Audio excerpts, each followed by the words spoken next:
ज्या महिलांकडे किंवा त्यांच्या कुटुंबाकडे या 6 गोष्टी असतील तर त्यांना लाडकी बहीण योजनेचा लाभ मिळणार नाही.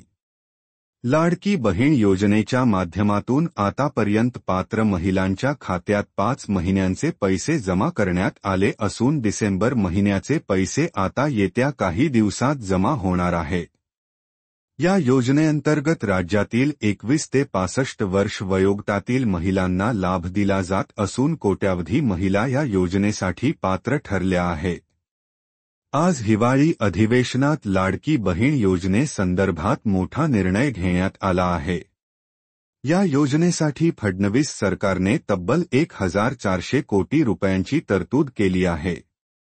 यामुळे या योजनेचा पुढील हप्ता लवकरच पात्र महिलांच्या खात्यात जमा होणार आहे.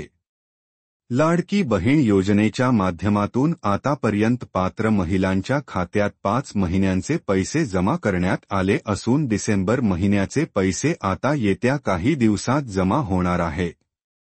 या योजनेअंतर्गत राज्यातील 21 ते 65 वर्ष वयोगटातील महिलांना लाभ दिला जात असून कोट्यावधी महिला या योजनेसाठी पात्र ठरल्या आहेत.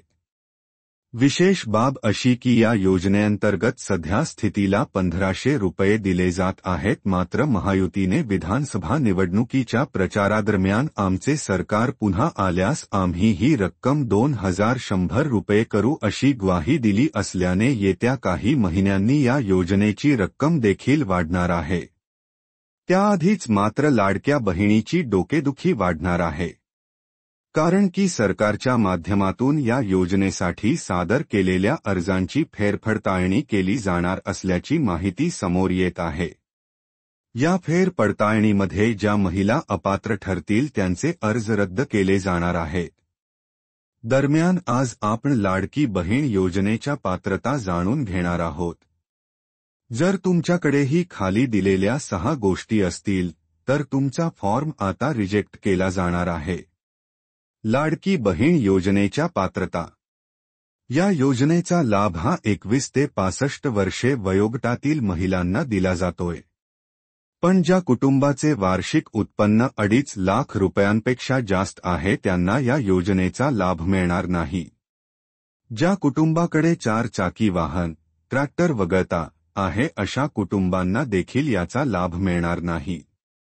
ज्या कुटुंबातील सदस्य कायम किंवा कंत्राटी पद्धतीने सरकारी विभागात कार्यरत असतील अशा कुटुंबातील महिलांनाही याचा लाभ मिळणार नाही. अशा कुटुंबातील महिलांनी या योजनेसाठी अर्ज केला असेल तर त्यांचा अर्ज रद्द होईल.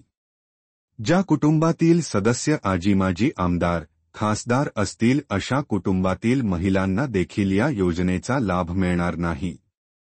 ज्या महिला शासनाच्या इतर योजनांचा म्हणजेच संजय गांधी निराधार योजनेसारख्या आर्थिक लाभाच्या योजनेचा लाभ घेत असतील तर त्यांना या योजनेचा लाभ मिळणार नाही.